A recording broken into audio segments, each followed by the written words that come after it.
The small church sat at the end of a gravel road with no signs pointing to it, as though whoever had built it had not wanted to be found too easily. The morning sky pressed down gray and close over the Missouri Hill country, and the ground was still half frozen from a hard march that refused to end. There were no cars in the lot, no folded programs left on a step, no flowers set against a door, just a single dog sitting beside the entrance to the cemetery next to the church, a big shepherd with a sable coat, going nearly black along his spine, ears up and steady, as though he had been assigned this post and intended to hold it. The man coming up the gravel road in a dark pickup noticed the dog first.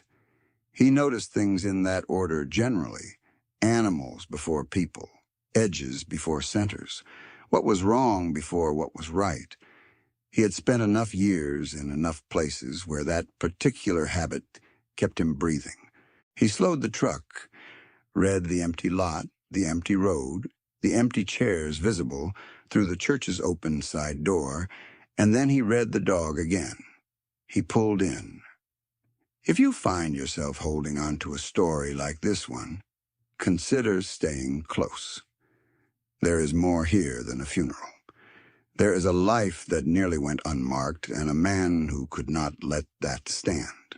His name was Darnell Voss, and he was 39 years old, 6'1", and built the way years of field work and military service shape a person. Not exaggerated, just dense with calloused hands and the stillness that people sometimes read as hostility until they were around him long enough to understand it for what it was. He had a brown complexion, weathered darker by sun and wind, close-cropped black hair going silver at the temples, a neat short beard that was mostly gray now. There was a scar along the left side of his jaw from a piece of gravel thrown up by something that had exploded closer than it was supposed to, and his eyes were the color of river water in November, deep and slow and not easily moved. He had been a gunnery sergeant and had served 3 tours in places he did not talk about at tables where people were eating. He was between things now. He had been between things for about 14 months. He got out of the truck and looked toward the dog. The dog looked back at him without moving.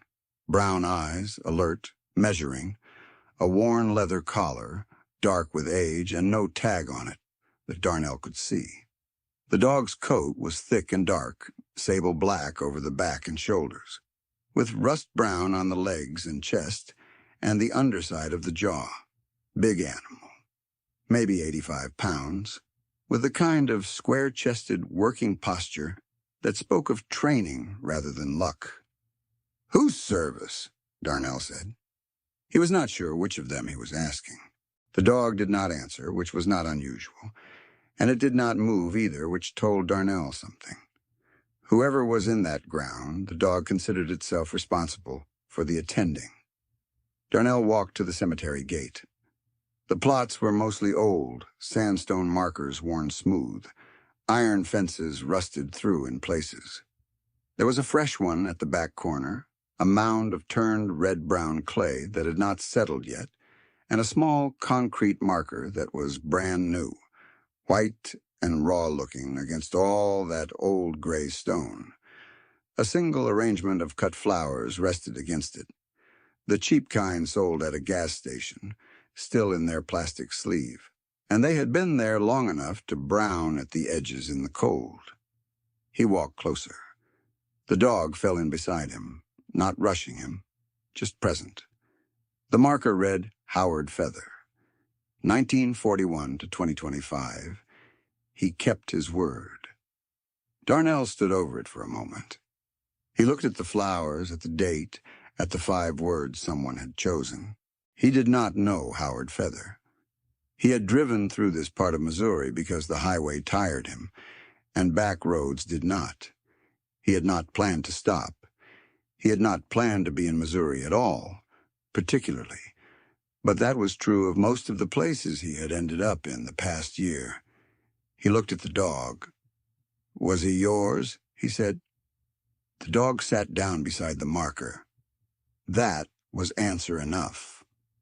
Darnell went back to his truck, got the one thing he carried that counted as luggage in any real sense, a thermos, and he sat down on the cold ground near Howard's grave and poured himself coffee, and the dog came and sat next to him close enough that their shoulders touched, and neither of them went anywhere for a while. He found himself thinking about a thing his father used to say, that the measure of a life was not who showed up at the wedding, but who showed up at the end, and a man who ended up with one dog and no other mourners had either lived entirely wrong or been failed entirely by the world around him, and those were two very different things. Something in the simplicity of that marker, 5 words chosen with what felt like care, made Darnell lean toward the second possibility. He drove into the nearest town, a place called Cutter, Missouri, which was 16 miles east along a state route flanked by winter bare oak and cedar. The dog rode in the passenger seat. Darnell did not invite it, exactly. It had simply stood at the truck door when he opened it to leave, and he had looked at it for a long moment, and then he had opened the door wider. The dog got in, settled itself with the gravity of an animal that had done this before, and looked through the windshield like it had somewhere to be. Cutter was small in the honest way small towns sometimes are.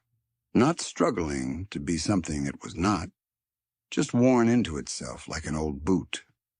A grain elevator at one end, a row of storefronts along the 2-block main street, a diner called Paulette's with a hand-painted sign and lights on inside despite the mid-morning hour. There was a courthouse set back from the street on a low rise, 2 stories of limestone with a flag moving lazily in the wind off the river. Darnell went into the diner because he needed food and because diners in small towns were where information lived. The woman behind the counter was somewhere in her late 50s, with short dark hair, reading glasses pushed up on her forehead, and the particular kind of efficiency that comes from 20 years of running a breakfast room by yourself. Her name, he would learn in about 45 seconds, was Paulette Greer, because it was her diner and she had put her name on it. She brought him coffee without asking and looked at the dog sitting outside the glass door. "That Howard Shepard?" she said. "Found him at the cemetery," Darnell said. "Sitting with the grave." Paulette was quiet for a moment. She refilled his coffee, though it did not need it. "Nobody told Sargent about the funeral," she said. "Seems wrong. Who would have told him?" She set the coffee pot down. "That's the thing. There wasn't really anyone left to do the telling. The story came out over eggs and biscuits and 2 more coffees, the way stories in small diners do. Not all at once, but in pieces set down between other tasks, between a ticket run to the kitchen and a topping off of the trucker at the end counter and a brief conversation about the weather with a man in a green cap who came in just for coffee and left a $1 coin under his cup. Howard had come to Cutter almost 40 years ago, a veteran himself, Korea's tail end having aged him early, and he had bought a piece of land on the south side of town, 31 acres with a creek running through it, and a stand of old walnut trees on the ridge. He had served 2 years in the Army before Korea ended, and spent the rest of his life with the quiet productivity of a man who had learned early that what you built with your hands was the only thing the world could not repossess without effort. He had built the house by hand, largely by himself, which had taken him 2 years and had resulted in a structure that was not beautiful but was solid, the kind of thing you could tell a man had poured something real into. He had put in a root cellar and a fruit orchard and a vegetable garden along the south wall, and in the autumn the walnut trees on the ridge produced enough that Howard had spent 30 years cracking and selling them to a buyer in Hannibal, who made his own product and appreciated knowing where things came from.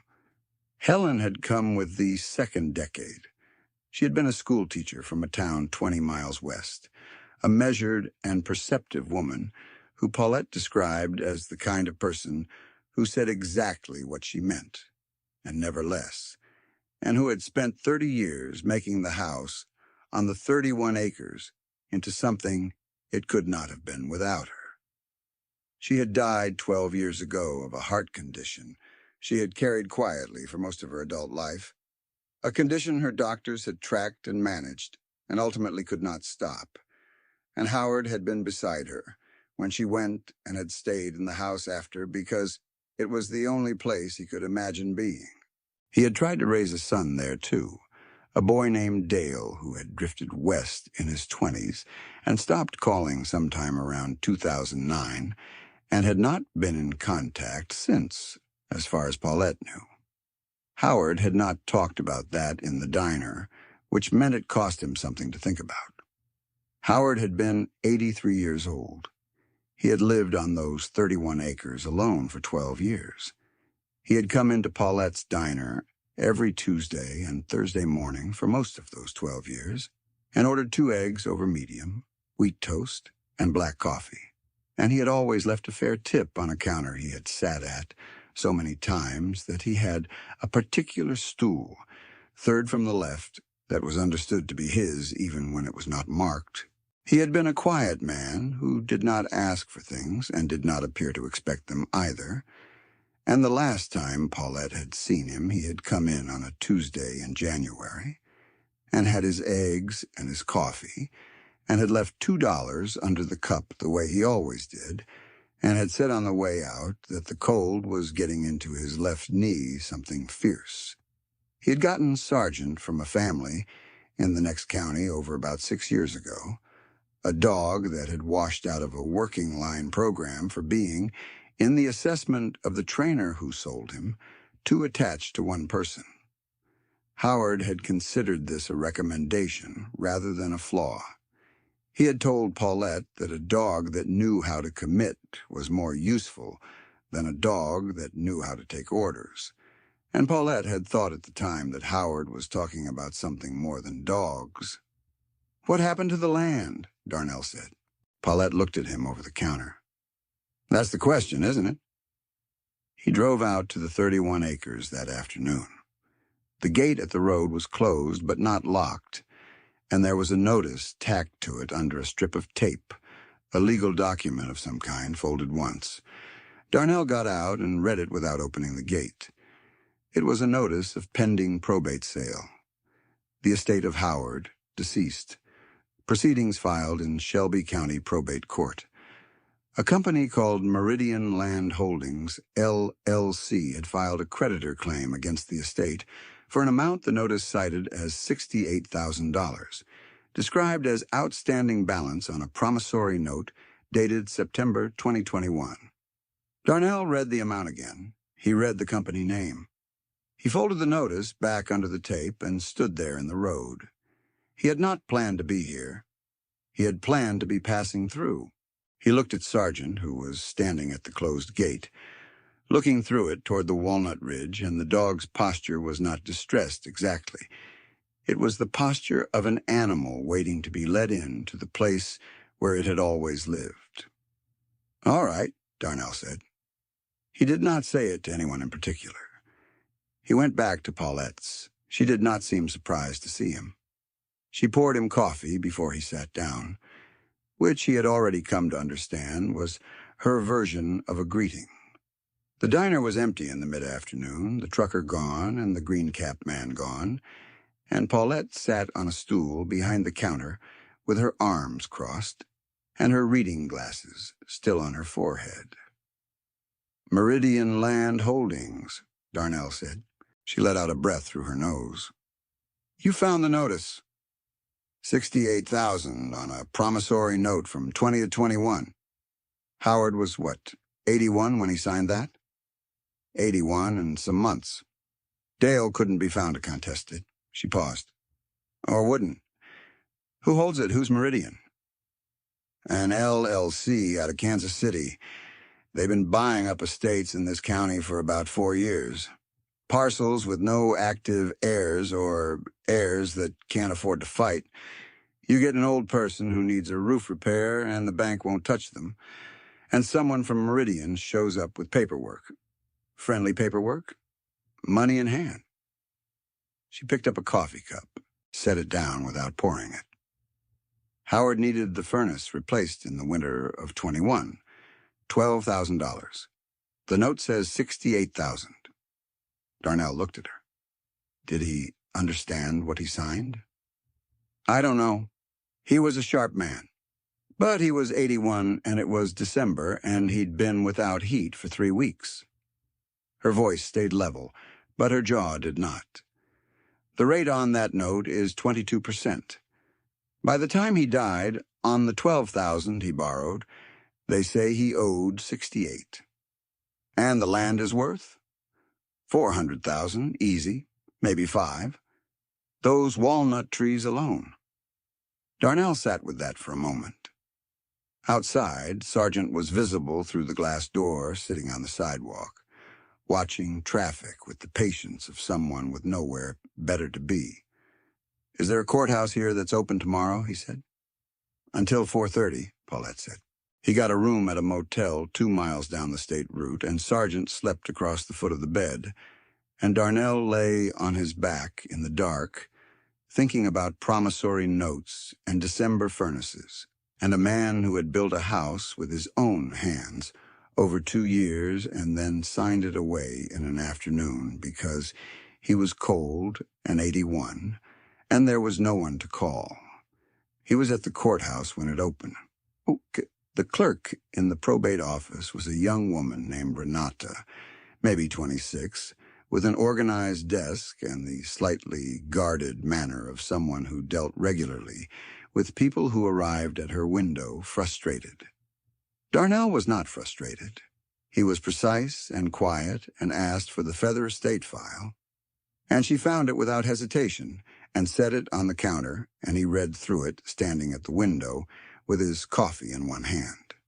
The promissory note was in the file. Meridian Land Holdings, LLC, $12,000 principal, September 14th, 2021. 22% annual interest, compounding. A maturity date of 3 years out. And on the signature line, Howard's signature, careful and slightly unsteady, the signature of a man who had still been trying to write clearly. There was also something else. A second page, attached behind the note with a single staple, an addendum titled Property Assignment Clause, which stated that in the event of default or death of the borrower, title to the property described in Schedule A would transfer to the lender in satisfaction of any outstanding balance. Darnell read the addendum twice. Is there an attorney in Cutter who handles estates? He said. Renata glanced up. Mr. Aldrich, his office is on 2nd Street. He doesn't take new clients usually, but he knew Howard. He went to find Aldrich. The attorney occupied a 2-room office above a hardware store on 2nd Street, reached by a staircase that creaked with the assured protest of old wood. Gene Aldrich was in his mid-60s, stocky, with white hair cut short, and a desk covered in the organized chaos of a man who understood exactly where everything was even when no one else could.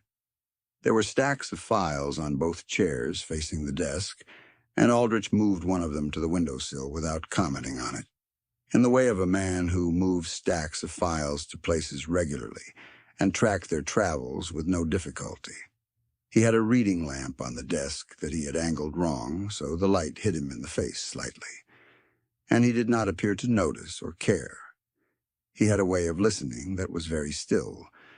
No nodding, no sounds of encouragement, no small confirmatory phrases. Just listening. Darnell recognized this and was grateful for it.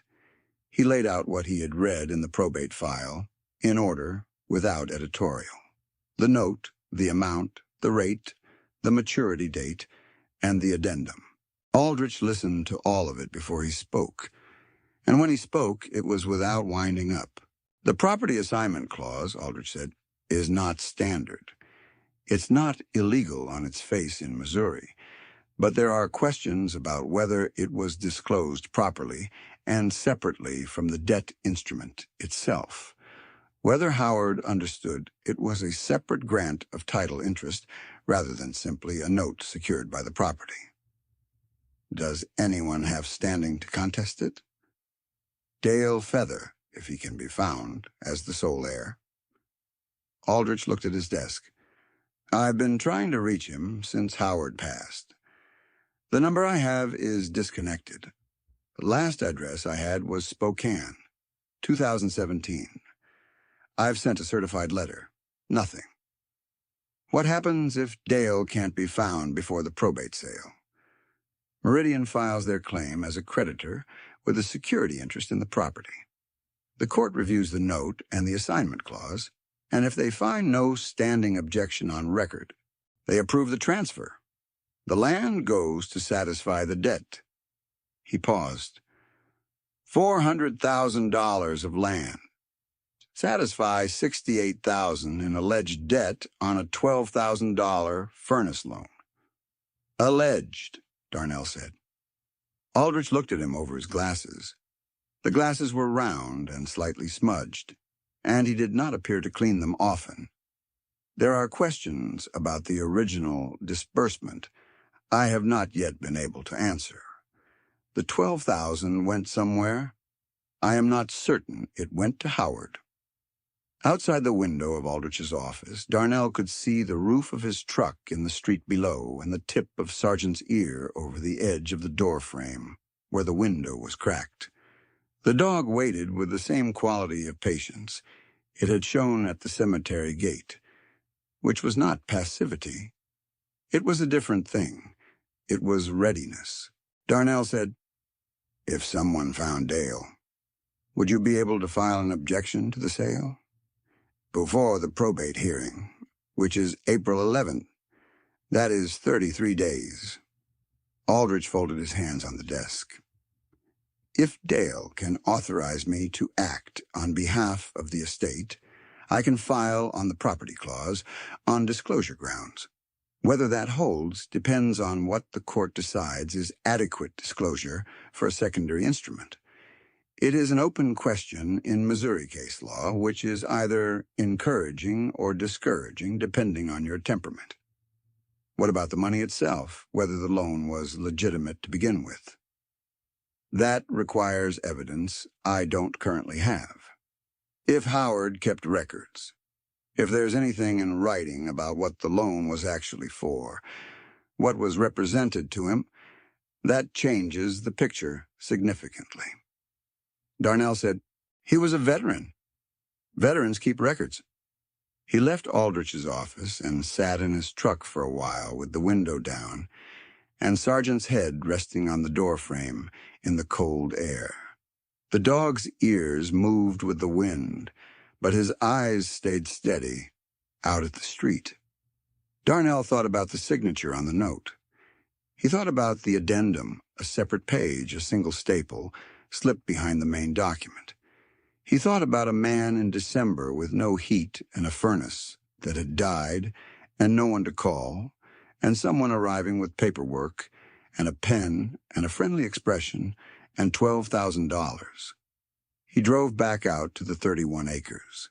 This time he opened the gate and walked up the long gravel drive to the house. It was a plain house, 2 stories, wood siding painted a faded white that had gone gray at the corners, and the porch was solid, no sag, the work of someone who had built it to last. The windows were dark. The door was locked. There was a vegetable garden along the south wall, gone to winter-dead stalks, but the beds were edged neatly with boards, maintained, cared for as recently as fall. Sargent went to the back door and sat, and when Darnell came around the corner, the dog looked at him briefly and then looked back at the door. "I know," Darnell said. He found a neighbor a half-mile up the road, a man in his 70s named Clifton Brace, who had taken in the dog briefly after Howard passed, and then, 2 days later, found the dog had walked back down to the house. Clifton was a deliberate talker with large hands and a methodical way of forming sentences, and he invited Darnell in for coffee without any preamble about who Darnell was or what he was doing there, which Darnell appreciated. Clifton had known Howard for 32 years. He knew the furnace story. He had been the one who had tried to talk Howard out of signing anything until spring. Wait for the weather, find another way. Howard had said he was fine, it was just a loan. The man from the company had explained everything clearly. It was standard paperwork. He trusted easily, Clifton said, mostly because he himself was trustworthy. He thought people were like him until they proved otherwise. Did he keep records? Documents? Howard kept everything. He was a veteran. Veterans don't throw papers away. Clifton set his coffee down. His files are in the house. I have a spare key. I kept it for the mail. They went in together. The file cabinet was in Howard's back bedroom. A 2-drawer metal cabinet, olive green, military surplus, the kind that had been manufactured in the 1960s and would likely outlast everyone in the room. The top drawer was household documents, tax returns, the deed to the property dated 1986, Helen's death certificate in a clear plastic sleeve, her death certificate right on top so he would always know exactly where it was. The bottom drawer was personal correspondence, letters from Helen when he had been away, letters from Dale that stopped in 2009, as Paulette had said, and in the back a folder labeled Meridian. Inside the folder was a copy of the promissory note, and behind it something Aldrich did not have in his file, a receipt. A receipt from a furnace installation company in Hannibal, dated November 3rd, 2021, 43 days before the note was signed. Total paid, $11,200. Payment method, personal check. Darnell held the receipt and read it twice. Howard had already paid for the furnace, out of savings, before Meridian arrived in December. What did he need the money for? Clifton said, reading over Darnell's shoulder. He didn't, Darnell said. That's the thing. He brought the folder to Gene Aldrich that afternoon. Aldrich looked at the receipt for a long time without speaking. They found an old man who had recently spent down his savings, Aldrich said finally, and they sold him a loan he didn't need for something he'd already paid for, attached to paperwork that gave them claim to his property. They came to him, Darnell said. Someone in that county had a way of knowing when elderly landowners were liquid enough to be worth visiting. Aldrich looked at him. That is a very specific allegation. That receipt is a very specific document. Aldrich set it down flat on his desk. I need Dale Feather, he said. I cannot file a proper challenge to that property clause without an heir's authorization. Dale is the only heir. I'll find him, Darnell said. He was not certain he could. He said it anyway because the alternative was the land going to Meridian in 32 days and Howard's 2 years of work going with it. He drove back to the motel and got on his phone and started at the simplest end. Public records in Washington State. Dale was a common enough name to be difficult and unusual enough to be findable if the records were there. He searched for 2 hours before he found a utility registration in Tacoma from 2023 with a match on the first and last name and a middle initial, L, that matched what Aldrich had. An address on a street in a neighborhood near the port. He called Aldrich. That's a Tacoma address from 2023, Aldrich said. It's more recent than anything I have. Can you make a call? Darnell tried the number attached to the utility registration. It rang 4 times and went to a voicemail that was full. He tried a second number he found associated with the address through a people search. A man answered on the third ring, rough-voiced and cautious, the kind of voice that had learned caution from being on the wrong end of unexpected calls. "Is this Dale?" Darnell said. A pause. "Who's asking?" "My name is Darnell Voss. I'm in Cutter, Missouri. Your father passed away 3 weeks ago. An attorney named Aldrich has been trying to reach you." The line was quiet for a long moment. Darnell waited. "I know," Dale said finally. He sounded like he had not slept recently, and like the not sleeping was not new. "I got word. I wasn't able to get back. I understand. I need to tell you something about your father's estate. There's a company trying to take his land." Another silence, different in quality. "How much land?" Dale said. 31 acres. Walnut Ridge, creek frontage. It's worth $400,000. The company claims he owed them $68,000 on a $12,000 loan. There's a property assignment clause in the note. The silence this time was longer. Then Dale said a word that Darnell could not use in this telling, but which communicated the appropriate weight of the situation. He didn't know, Dale said. He wouldn't have signed that if he knew. "I know," Darnell said. "There's also something else. Your father had already paid for the furnace before he took the loan. He didn't need the money at all." On the other end of the line, Darnell heard a sound that might have been a man pressing his hand over his mouth to keep something in. He waited. "What do I need to do?" Dale said. Darnell told him. He would need to authorize Aldrich to act on his behalf. He would need to provide documentation of his identity and his relationship to the estate. If he could come to Cutter before April 11th, that would be better, but if he could not, a signed authorization sent overnight would let Aldrich file an emergency objection to the probate sale. "I can come," Dale said. He said it quietly, like a man making a decision he had been avoiding for a long time, and finding it lighter than expected, now that it was made. "I should come?" "There's a dog," Darnell said. "Your father's shepherd. He's been at the property. He's all right." Dale was quiet for a moment. "He called that dog Sergeant," he said. "Said he'd finally found somebody who took orders without arguing." A dry warmth moved through Darnell's chest that he had not been expecting.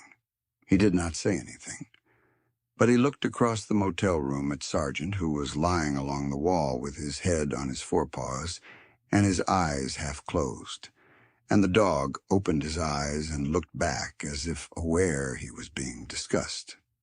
In the week that followed, Darnell became something he had not exactly planned on becoming, which was a temporary fixture in Cutter, Missouri. He helped Clifton Brace winterize the north side of Howard's house against what the Weather Service was calling a late cold snap.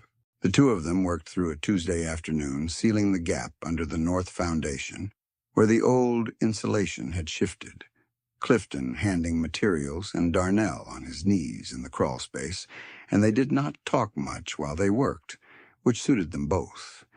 Afterward, Clifton made chili, and they ate it at his kitchen table, and Clifton told Darnell about Howard's habit of bringing over a jar of walnut butter every October, which he made himself and which was the best thing Clifton had ever eaten, and which he had not had in 3 years because Howard's hands had gotten too stiff to crack that many walnuts, and neither of them had talked about it. He drove Aldrich to the county seat twice for document pulls from the recorder's office. Long drives on roads that were still half-iced in the morning and better by afternoon, and Aldrich read documents in the passenger seat without complaint and occasionally said things to himself in the low voice of a man rehearsing arguments that had not been asked for yet. He sat at Paulette's counter most mornings with coffee and Sergeant asleep at his feet under the stool, and people stopped in, as people do in small towns when word gets around that something is happening that concerns them. And the word about Howard's land had gotten around. Word in Cutter moved the way it moved in every small county seat Darnell had ever passed through, which was fast and thorough and weighted by the fact that everyone already knew most of the people in the story and had opinions about them going back several decades. A retired property assessor named Walt Hicks came by to talk about the Walnut Ridge, which he had assessed in 2019 and remembered well. He was a trim man in his early 70s who wore a canvas jacket and spoke about property values the way some men spoke about horses, with affection and precision. He had numbers. He wrote them down for Darnell on a paper napkin: the assessed value of the ridge parcels alone, the comparable sales for creekfront land in Shelby County over the past 5 years, and a note about the walnut crop yield in a good year, which was the kind of number that made the $68,000 claim against a $400,000 estate read not like a mistake, but like a calculation. A woman named Sandra Chen, who ran the County Historical Preservation Group, from a cluttered office above the library, came in one afternoon with a manila envelope of records showing that the creek on Howard's land had been designated a protected waterway in 1998 under a state conservation program that carried restrictions on development within 50 feet of either bank. She explained with the particular pleasure of a person who has useful information that this complicated any commercial development of the creekfront acres significantly, which complicated Meridian's plans in ways that Aldrich called, with measured satisfaction, encouraging. And a woman in her late 60s named Vera Cass came in one afternoon, who had been Helen Feather's closest friend and had spent 20 years watching Howard tend those 31 acres, and who had a very particular thing to contribute. Vera had been with Helen in her final days, and Helen had talked about a visit from a man with a card that said Meridian Land Holdings, a visit that had happened 6 months before Howard signed anything, a visit Helen had told Howard about, and Howard had dismissed, because in 2020 he was not yet the man who would sign something he shouldn't. The man had come back in December of 2021, and by then Helen was gone and Howard was alone, and the house was cold. He called the compy himself, Vera said quietly. He'd kept the card. He thought he was calling someone who could help. Aldrich, when Darnell brought this to him, went very still at his desk. That is predatory targeting, he said. Not a loan shark operation, something more organized. They maintained a prospect list of vulnerable landowners. They waited. Can you use it?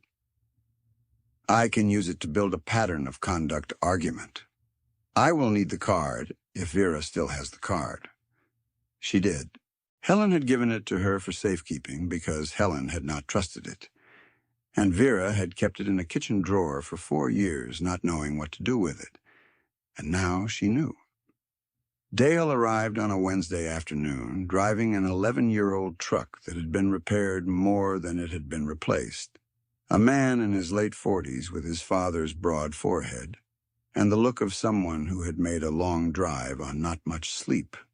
He was thinner than his age suggested he should be, with dark circles and the careful handshake of a man who had learned to be careful of assumptions. He stood in the driveway of his father's house for a long time without going in. Sergeant came out from around the back of the house and stopped 10 feet from Dale and looked at him. Dale crouched down and said, "Hey, old man." Sergeant covered the 10 feet without hurry and put his head against Dale's knee, and Dale put his hand on the dog's neck and stayed crouched there for a moment that Darnell, standing back by his truck, understood was not his to witness too closely. He looked away at the Walnut Ridge.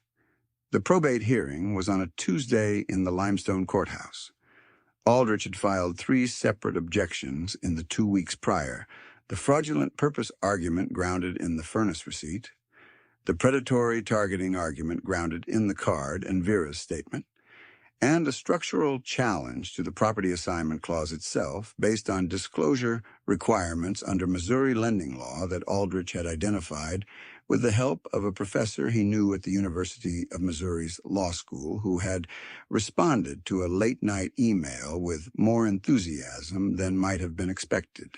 The representative for Meridian Land Holdings was a man named Pierce Conley, perhaps 45, wearing a dark suit that was too clean for the county courthouse he was standing in, with a practiced manner and a file folder that he opened with the confidence of someone accustomed to these proceedings going his way. He looked at Aldrich's filing with a neutral expression that slipped slightly at the edges when he reached the furnace receipt. He recovered it. He was good at his job. The receipt was what it was. The probate judge was a woman named Elaine Moreau, 62, who had been on the bench in Shelby County for 17 years and who read Aldrich's objections with the unhurried attention of someone who read documents for a living and was not impressed by people who did not. She asked Pierce Conley 3 questions. He answered 2 of them fully, and the third in a way that was technically responsive, but not precisely responsive, and Judge Moreau noted that distinction in writing. She continued the sale proceedings pending a full evidentiary hearing on the fraudulent inducement claim. She ordered Meridian to produce the original loan disbursement records within 14 days. She further noted for the record that the property assignment clause appeared to constitute a mortgage instrument requiring additional disclosure under state statute, and that its validity was a question she intended to answer. Conley picked up his folder with the same neutral expression and left. Darnell was standing at the back of the courtroom with Sargent, who was technically not supposed to be in the courthouse and about whom no one had said anything, possibly because Sargent's manner was such that he did not invite comment. Dale was up front with Aldrich. When the judge left the bench and the room began to clear, Dale turned around and looked for Darnell, and Darnell raised his chin slightly, and Dale nodded. The evidentiary hearing 3 weeks later was less a hearing than a controlled unfolding. The loan disbursement records Meridian produced showed a wire transfer of $12,000 to an account that was not Howard's. It was an account associated with a property maintenance company that shared a registered agent with Meridian Land Holdings. The money had circled. Howard had signed a loan for $12,000, and the $12,000 had never been paid to Howard or on his behalf, because the furnace had already been paid before the loan was ever made. The judge used the word fraud. She used it carefully and specifically, the way a judge uses a word when she means to put it in the record. She set aside the promissory note and the property assignment clause. She referred the matter to the state attorney general's office, which Aldrich later said had probably already been hearing things about Meridian from other counties.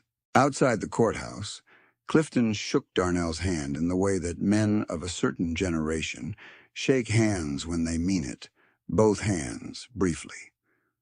Walt Hicks clapped him on the shoulder and said something about walnut trees that Darnell did not entirely follow, but received in the spirit intended.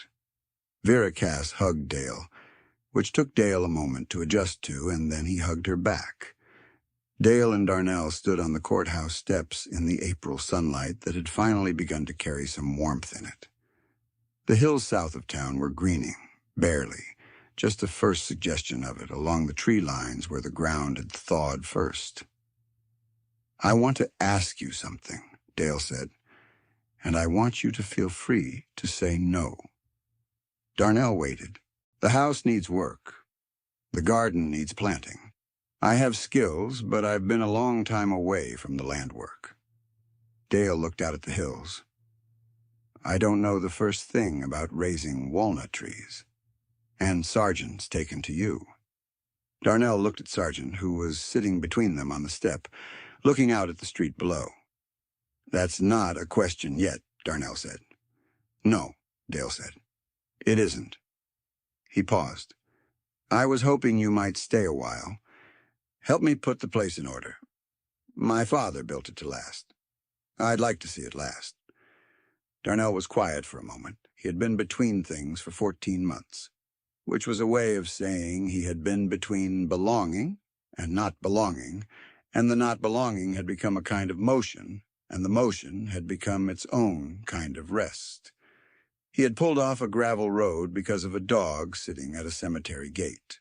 He had stayed because of 5 words on a white marker, and because some things could not be left to run the course they were running. He looked at the hills going green. The garden beds need edging again, he said. Along the south wall. The boards are starting to heave. Dale looked at him. That's a yes? That's an observation, Darnell said. But yes. Sargent stood up from between them without any particular hurry and started down the courthouse steps, and they both watched him go. The next morning, Darnell was up before light, and the kitchen in Howard's house was warm because the furnace was running, and there was coffee on. And through the window above the sink, the walnut ridge was a dark line against a sky going pale at the edge. Dale was still asleep. Sargent lay along the kitchen floor with his head pointed toward the back door, which was the direction of the fields. Darnell poured his coffee and stood at the window. The ground outside was soft now, the red-brown clay yielding to the first warmth of a spring that had taken its time arriving. The vegetable beds along the south wall were ready. The fence along the east property line needed 2 posts.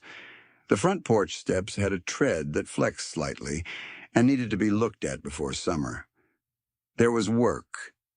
There was enough work to fill a season, and likely longer, and the kind of work you could do with your hands and have something to show for it, which was not a small thing.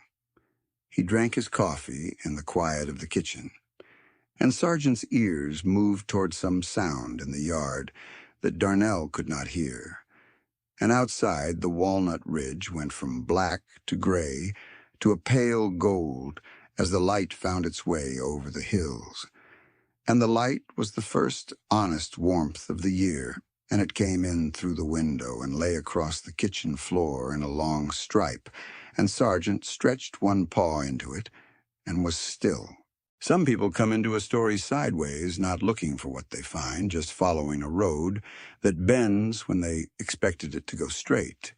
There are men like Darnell in every corner of this country, moving between things they can name and things they cannot, carrying skills the world spent a great deal teaching them and then forgot to give them somewhere to put.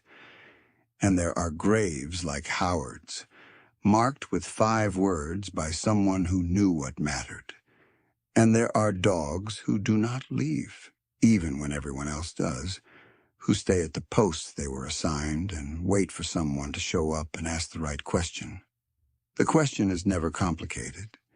It is always the same question, dressed in different clothes. Someone has to ask who this person was. Someone has to stay long enough to find out. And in the finding out, in the 31 acres defended, and the walnut trees saved, and the kitchen warm again with spring light coming through the glass, sometimes the person doing the asking discovers the answer was also about themselves. May that find you wherever you are today. May the thing you have been passing through resolve into the place you were always meant to stop. May you have someone in your life who shows up without a plan and stays because the work is there and the work is worth doing. And may God bless you. Keep your family safe and hold the people you love in something warmer than December.